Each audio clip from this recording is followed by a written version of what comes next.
अम्भिराज की उपस्थिति और शशांक के ब्यौरे से आंभिक की धूर्तता सबके समक्ष आ जाती है। चंद्रगुप्त को ऐतिहासिक कवच भेंट किया जाता है। चाणक्य चंद्रगुप्त को समझाते हैं कि आत्मा की शक्ति है जो मनुष्य को अजेय बनाती है, ना कि कवच जैसी वस्तु। किंतु चाणक्य इस ग्लानि में भी घुल रहे हैं कि चंद्रगुप्त की मां की मृत्यु हो गई है। उधर सुखदेव को पता चल जाता है कि चाणक्य चंद्रगुप्त की मां की सूचना पल पल पा रहे हैं और वो ये बात चंद्रगुप्त को बता देता है। चंद्रगुप्त जब अपने आचार्य से अपनी मां को बचाने की बात करता है तो चाणक्य साफ मना कर देते हैं। परंतु आचार्य, जो कहना था मैंने कह दिया।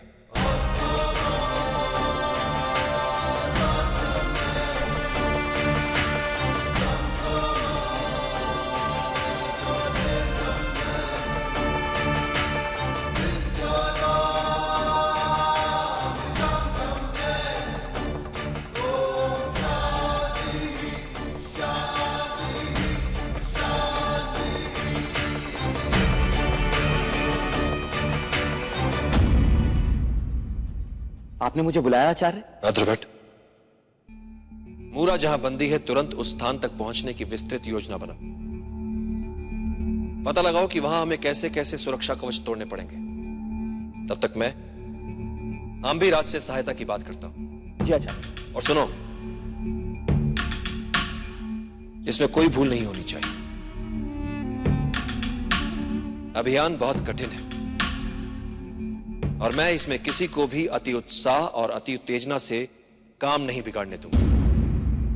पहले ही तुम चित्ररूपा का संदेश आचार्य सुखदेव को सुनाकर हमारे लिए संकट खड़ा कर चुके हो। क्षमा आचार्य, पुनः ऐसी भूल नहीं होगी।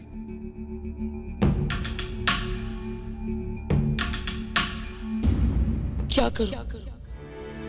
एक तरफ आचार्य ने स्पष्ट ना बोल दिया है पाटलिपुत्र जाने के लिए, और दूसरी तरफ मेरी मां वहां धनानंद के बंदीगृह में नरक से भी अधिक कष्ट उठा रही है। एक ओर मेरे गुरु का आदेश है और दूसरी ओर मेरी मां है। मेरे लिए तो दोनों ही ईश्वर तुल्य है। अब इनमें से किसी एक को मैं कैसे चुनूंगा? ये कैसा चुनाव आ गया है? किस ओर जाऊं? किसकी सुनूं? किसे नकारूं? हे प्रभु, अब क्यों मेरी ऐसी परीक्षा ले रहे हैं? मन है कि फूट फूट कर रोना चाहता है और बुद्धि है जिसे कुछ सूझ ही नहीं रहा। क्या उचित है और क्या अनुचित है? किससे पूछूं मैं?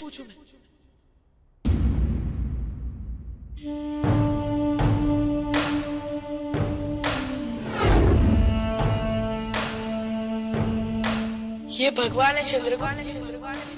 मैंने तुम्हारे सारे विघ्न को मिटाने के लिए बनाया था इन्हें।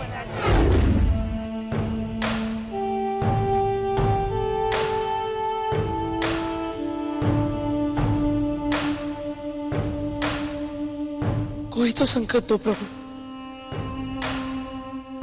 क्या करूं? कहां जाऊं? मेरी सहायता करो प्रभु।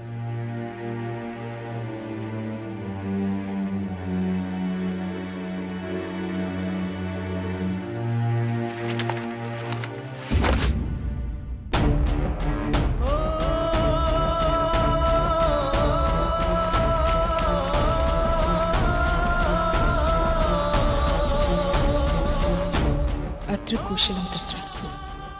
मूरा का मृत्युदंड रद्द कर दिया गया है, किंतु उसे लोखंड स्थित कार्विनाथ के खादानों में बंदी बनाकर रखा जाएगा। चित्ररूपा।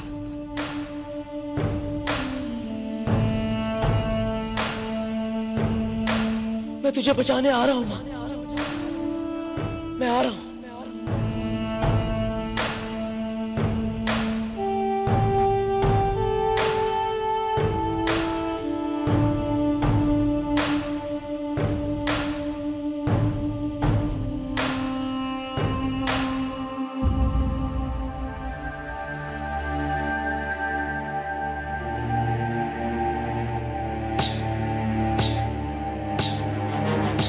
रुको आंभिक।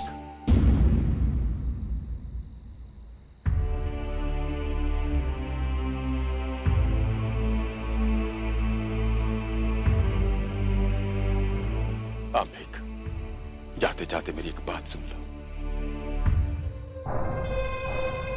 आचार्य, अब भी कहने को कुछ रह गया है क्या? कुमार, इधर आओ, बात बहुत ही गोपनीय है।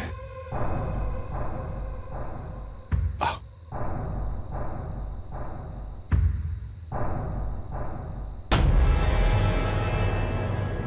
कहिए आचार्य। कुमार, मैंने चाणक्य के सभी षड्यंत्रों का पता लगा लिया है। आचार्य, मुझे आचार्य चाणक्य के षड्यंत्रों में कोई रुचि नहीं है। भारत का सम्राट बनने में भी रुचि नहीं है। क्या? भारत का सम्राट? अखंड भारत का सम्राट। समस्त जनपदों पे एक छत्र राज्य।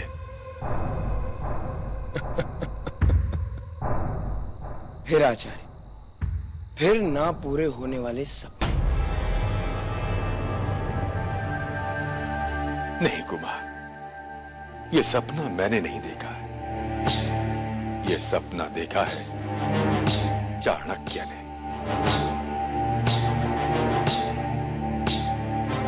कैसा सपना? कुमार, वो चंद्रगुप्त को भारत का सम्राट बनाना चाहता है।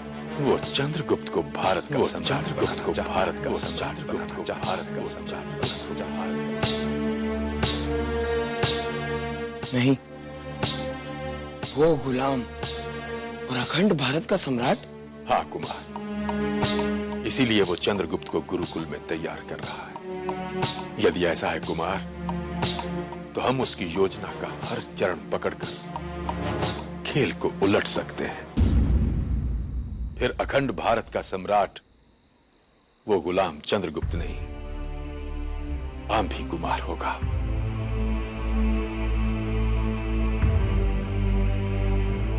अर्थात उस वीर कवच के लिए इतनी भागदौड़? कुमार, ये तो उस बड़ी तैयारी का मात्र एक छोटा सा चरण है। अच्छा, तो ये बात है। आचार्य, आप हमारे साथ रथ में आए। आइए। चलो।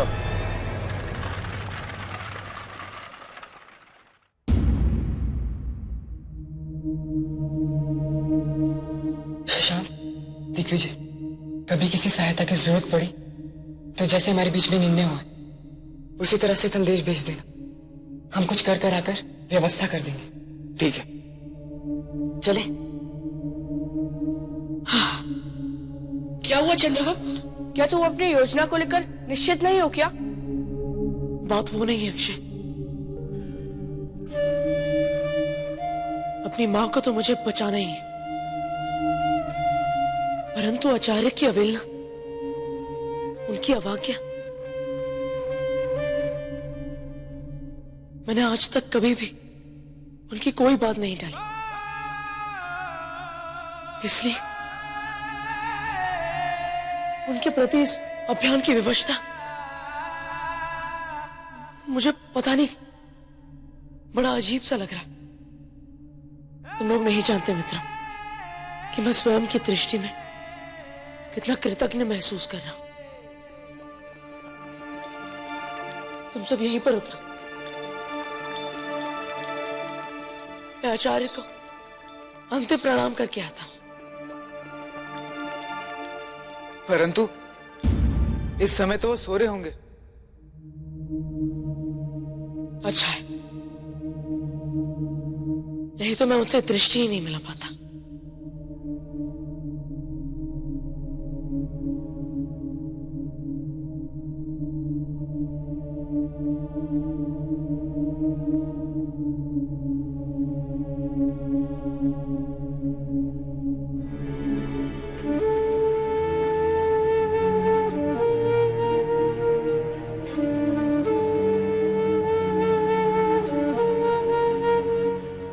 क्षमा करिए आचार्य, मैं आपकी आज्ञा का उल्लंघन करके यहां से जा रहा हूं, परंतु फिर भी मैं ये जानता हूं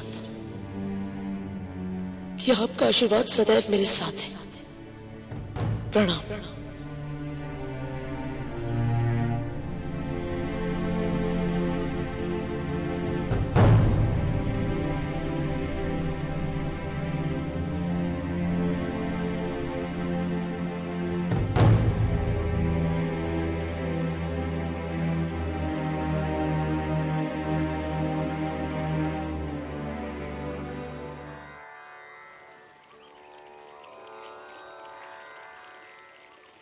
असतो मा सद्गमय तमसो मा ज्योतिर्गमय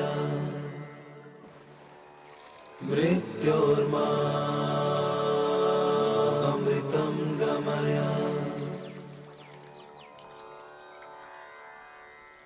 ओम शांति शांति शांति।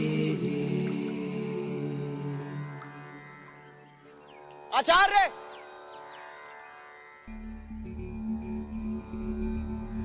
आचार्य, आचार्य, आचार्य चंद्रगुप्त गुरुकुल में नहीं है। मैंने उसे हर स्थान पे ढूंढा आचार्य, लेकिन वो कहीं भी नहीं है। एक रक्षक ने उसे दिग्विजय और शशांक के साथ गुरुकुल की सीमा से बाहर जाते हुए देखा है।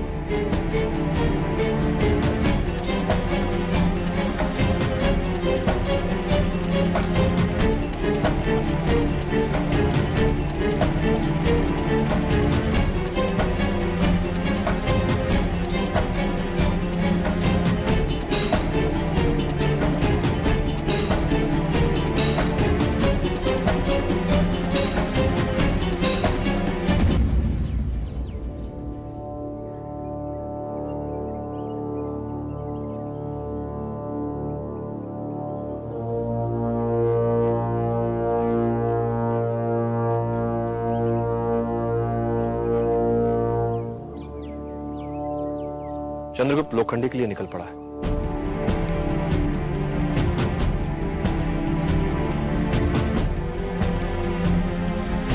चंद्रगुप्त, मैंने पता लगा है, हमारे मार्ग पे ये अंतिम बस्ती है। इसके आगे निर्जन और सूखा मार्ग। तुम लोगों ने पर्याप्त भोजन और पानी तो ले लिया ना? यदि वो नहीं हुआ तो हम लोखंडी तक नहीं पहुंच पाएंगे।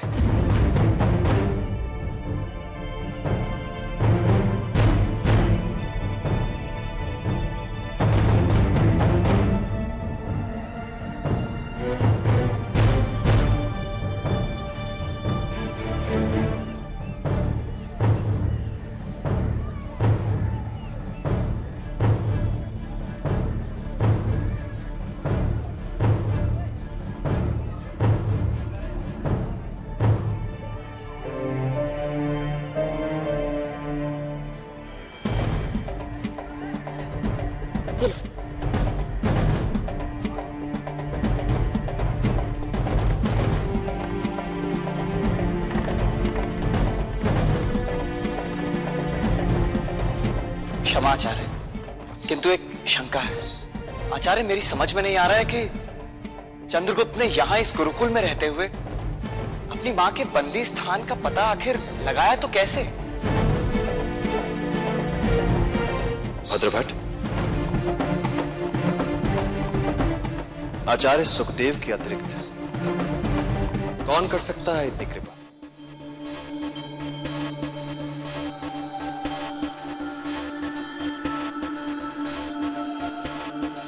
किंतु चंद्रगुप्त से मुझे यह अपेक्षा नहीं थी। इतना सब कुछ सिखाने के पश्चात यूं भावनाओं में बहकर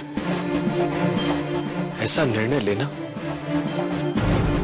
विजय यात्रा के लिए भांति भांति के औपचारिक अनौपचारिक प्रशिक्षणों के पश्चात लगने लगा था कि परिपक्व हो रहा है। भावनाओं से ऊपर उठकर सोच रहा है, किंतु सब व्यर्थ। और उसने गुरु की अवज्ञा की। आचार्य, सब कुछ जानने मानने के पश्चात भी वो है तो एक बालक ही, जिसका हृदय आज भी अपनी मां के लिए धड़कता है। यही तो था वो मूल रूप से पुरुष तत्व। और नियति भावनाओं के ज्वार से ऊर्जा लेकर चलने वाले इस बालक से कुछ अधिक ही परिपक्वता की अपेक्षा कर रही थी।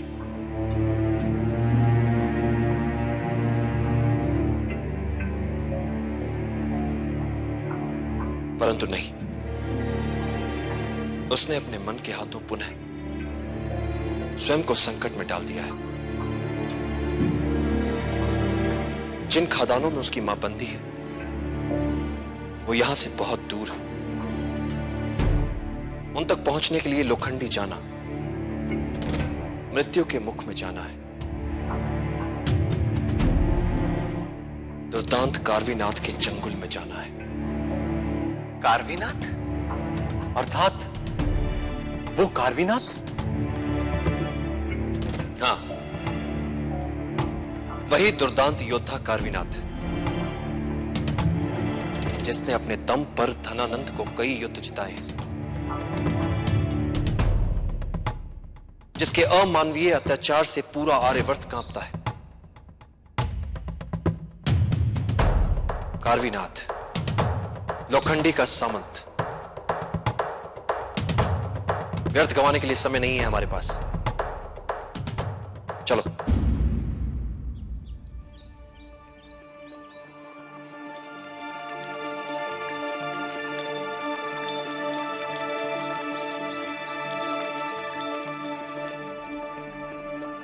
रुको, थोड़ा विश्राम कर लेते हैं। इस गति से हमारा भोजन और पानी समाप्त हो रहा है। इस वियावन में एक और दिन से ज्यादा नहीं चल पाएंगे, इसलिए इस वक्त विश्राम करना समय को व्यर्थ गंवाना है। नहीं दिग्विजय, यदि हमें अपने लक्ष्य तक पहुंचना है तो हमें एक दल की तरह चलना होगा। और यदि हमारे दल के एक सदस्य को विश्राम की आवश्यकता है तो ऐसा ही से। हाँ।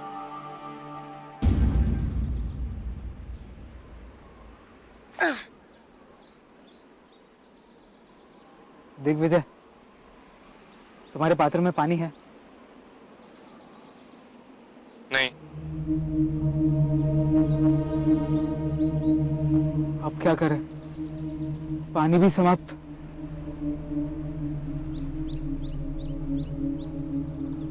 शशांक, मेरे पात्र में थोड़ा सा पानी बचा हुआ है, तुम इसे पी लो।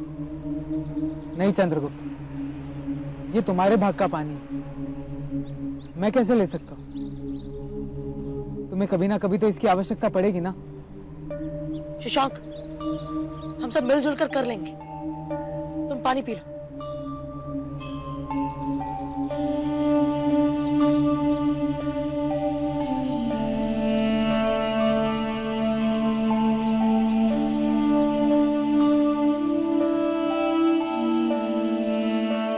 चलो, अब आगे बढ़ने का एक और कारण उत्पन्न हो गया, यही कि अब जीवित रहने के लिए पानी ढूंढना पड़ेगा, भोजन ढूंढना पड़ेगा।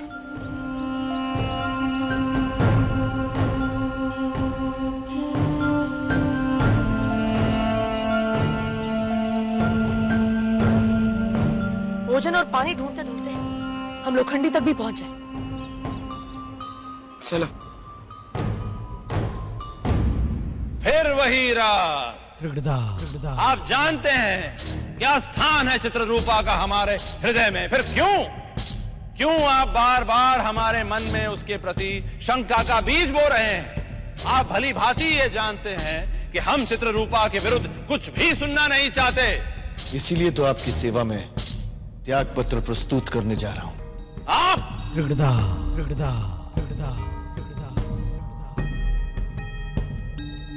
आप मुझे एक अवसर दीजिए चित्ररूपा के विरुद्ध संशय प्रस्तुत करने के लिए।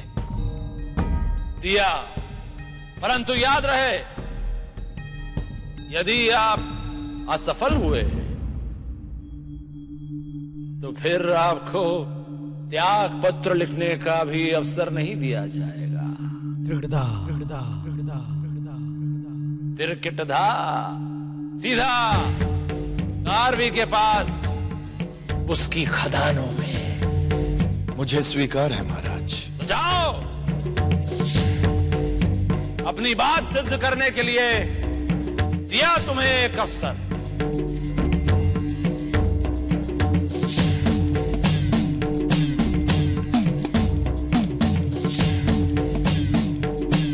जगरधा,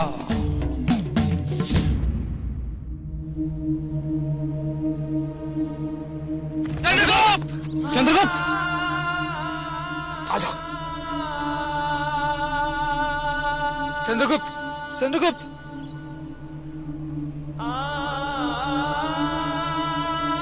चंद्रगुप्त,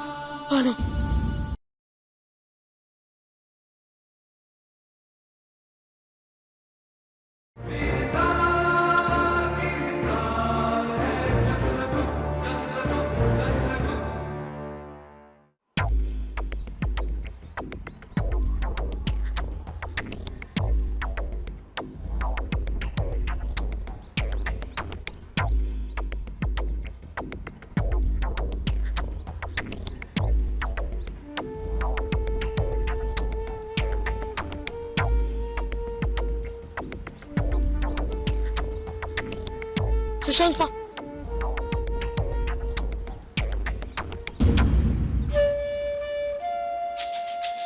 प्यास लगी थी ना तुम्हें? अरे नहीं नहीं शशांक, मैं तो बिना पानी के बहुत देर तक रह लेता। चलो।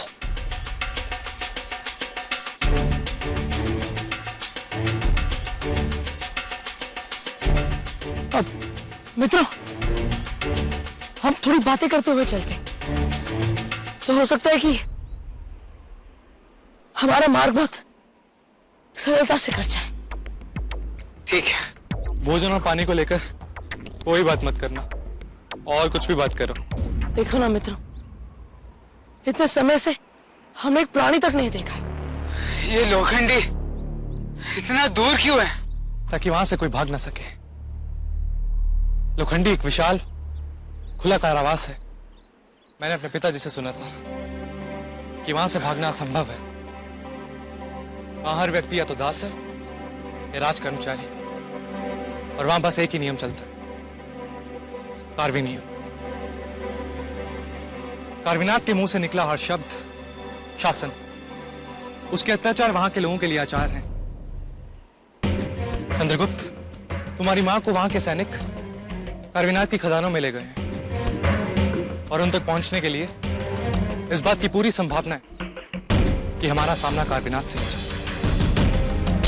कोई अंतर नहीं पड़ता, कर लेंगे सामना उसका भी। वीर यात्रा के विजेता हैं, देख लेंगे कार्विनाथ को भी। बंधु, कार्विनाथ का सामना दुर्गम चोटी को ढूंढने जैसा नहीं, वो बहुत ही बड़ा संकट है।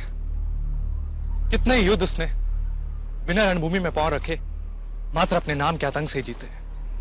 एक बार तो वो युद्ध में अकेले ही उतरा था। उसके सैनिक अभी आगे बढ़ ही रहे थे कि उसने शत्रु पक्ष के सभी सैनिकों को मृत्यु के द्वार उतार दिया।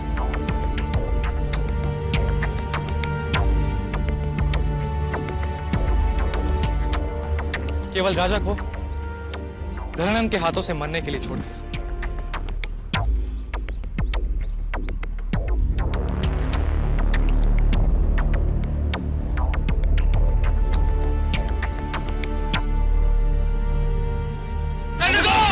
चंद्रगुप्त, आजा। चंद्रगुप्त, चंद्रगुप्त,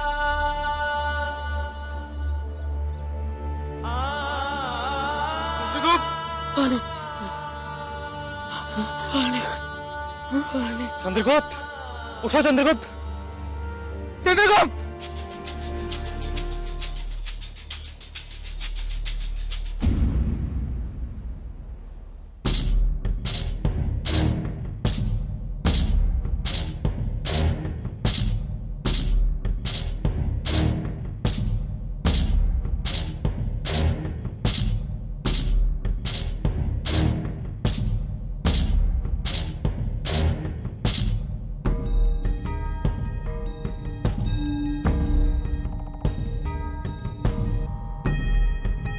अमात्य राक्षस को मुझ पर संदेह हो चुका है। अब इससे पहले कि वो कुछ करे, मुझे ही उनकी योजना का पता लगाकर उसे निरस्त करना होगा।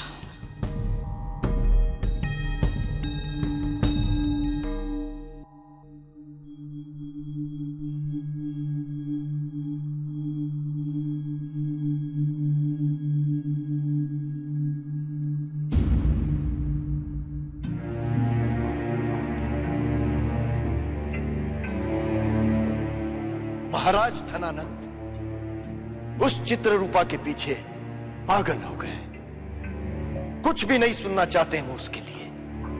और अब तो सुना है कि वो चित्ररूपा के साथ जंगल के ग्रीष्म अवकाश महल में एक पूरा दिन अकेले बिना सुरक्षा सैनिकों के बिताना चाहते हैं। चित्ररूपा महाराज को मदिरा के नशे में ऐसे डुबो देती है कि क्या कहें। यदि ये बात उस देशद्रोही चाणक्य को पता चल गई तो बहुत बड़ा अनर्थ हो जाएगा। वो कुटिल ब्राह्मण न जाने कैसे षड्यंत्र बुन डालेगा।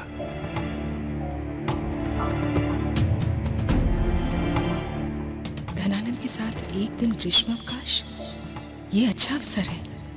मुझे तुरंत ही आचार्य चाणक्य को सूचित करना चाहिए।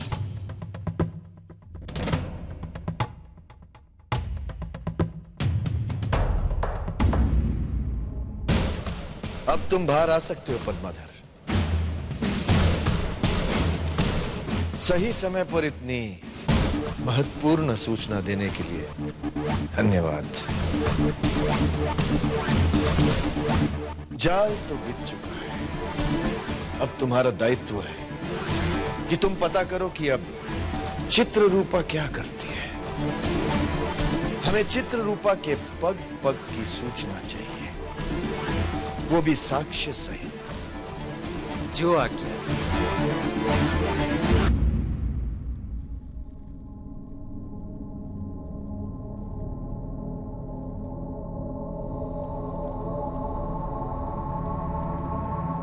इस बात की पूरी संभावना है कि हमारा सामना कार्विनाथ से तुम्हारी मां धनानंद की बंदी होगी। तभी तो उसे लोखंडी की खदानों में भेजा गया।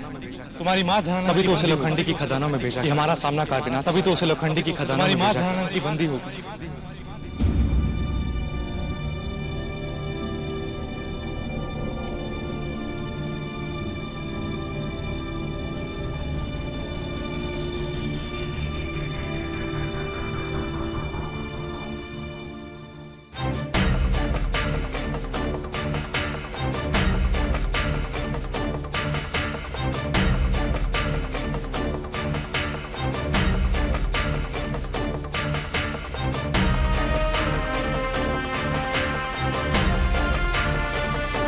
मुझे क्षमा कर दीजिए आचार्य। अपनी मां को बचाने के मोह में मैं आपकी आज्ञा के बिना ही गुरुकुल से चला गया।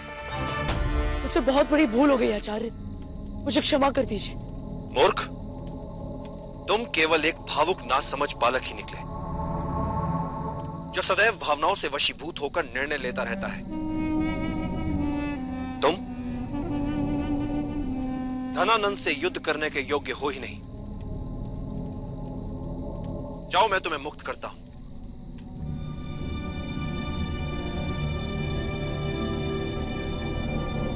आज से मैं तुम्हारा गुरु नहीं और तुम मेरे शिष्य नहीं।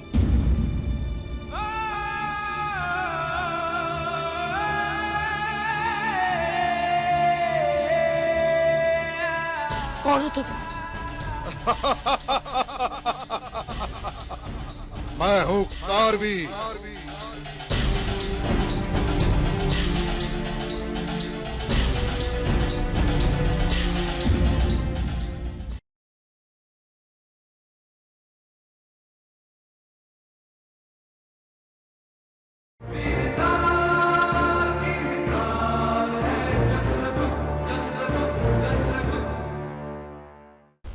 तुम्हें मां चाहिए थी ना, तो ये लो मां।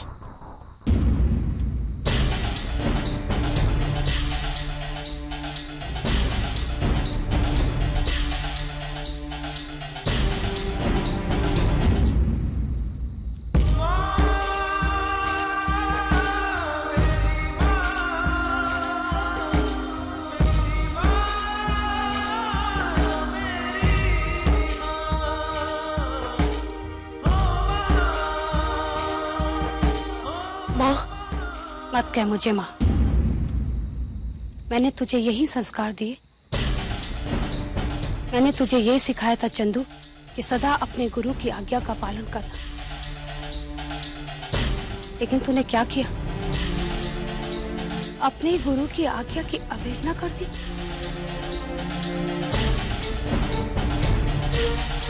मैं जा रही हूं।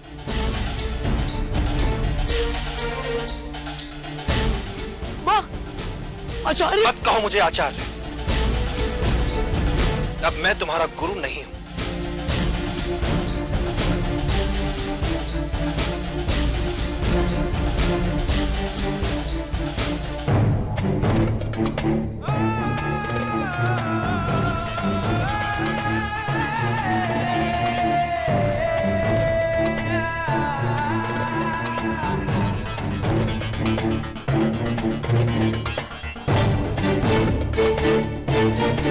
कौन हो तुम?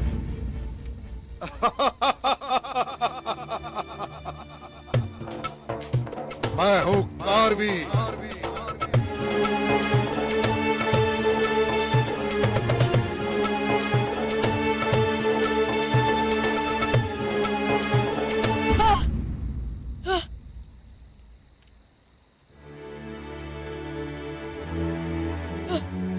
क्या हुआ चंद्रगुप्त?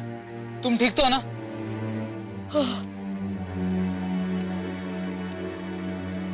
मैंने एक बहुत भयानक सपना देखा। ये सच है कि मैं किसी भी मूल्य पे अपनी मां को बचाना चाहता हूं, परंतु मेरे मन में बार बार एक ही तंज है, अपने गुरु की अवज्ञा का तंज। मुझे पूरा विश्वास है चंद्रगुप्त, ये आचार्य चाणक्य माँ के लिए तुम्हारी छटपटाहट जरूर समझेंगे। हाँ चंद्रगुप्त, वो सब समझते होंगे। हमें यहाँ से जल्द निकलना चाहिए। चलो।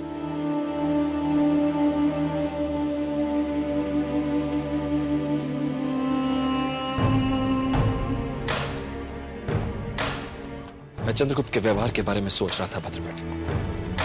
लगने लगा है कि बड़ा हो रहा है। अब उसे वयस्क समझते हुए आचरण करना चाहिए मुझे।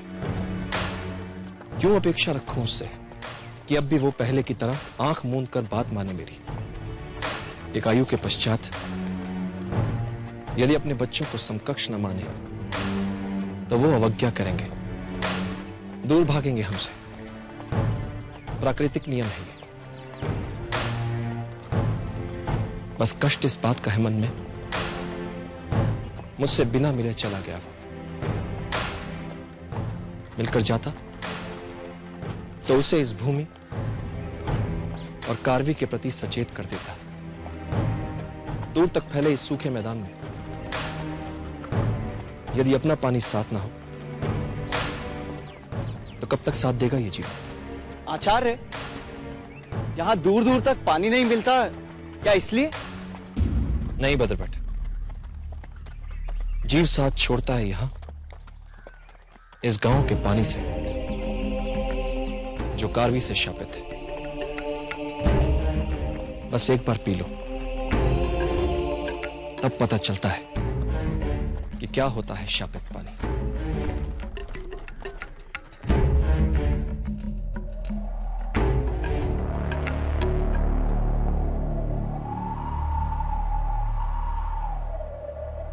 मित्रों,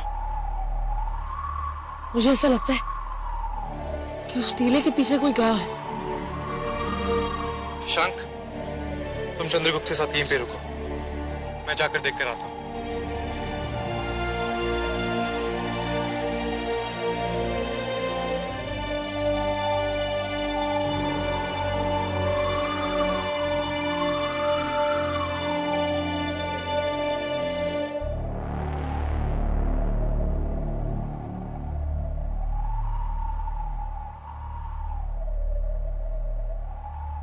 शशांक, यहां एक गांव है, हमें यहां सहायता मिल सकती है।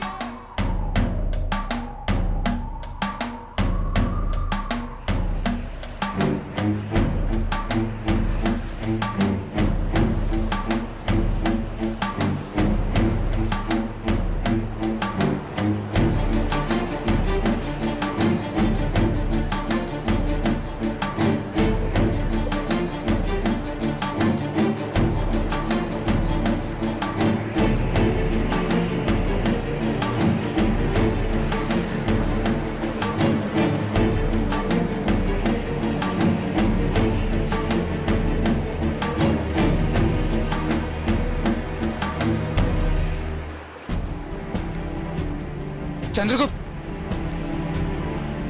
वो देखो कुआं।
ये तो विशालाचल है। दिग्विजय, अब मैं क्या करूं? हे भगवान, अब क्या होगा? ये मैंने क्या कर दिया?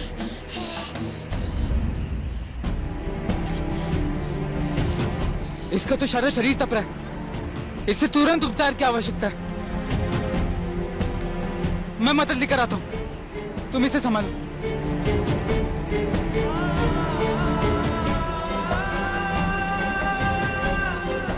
अरे दरवाजा खोलो, मेरा मित्र मार रहा है। दरवाजा खोलो, दरवाजा खोलो। अरे कोई तो मेरे मित्रों को बचाओ, कोई तो हमारी मदद करो।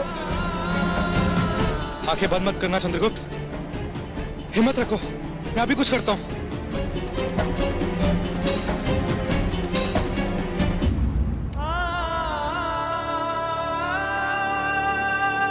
अरे कोई हमारी मदद करो, अरे कोई दरवाजा खोलो, अरे हमारा मित्र मर जाएगा। दरवाजा खोलो, दरवाजा खोलो, कोई तो हमारी मदद करो। वो मर रहा है, कोई तो हमारी मदद करो।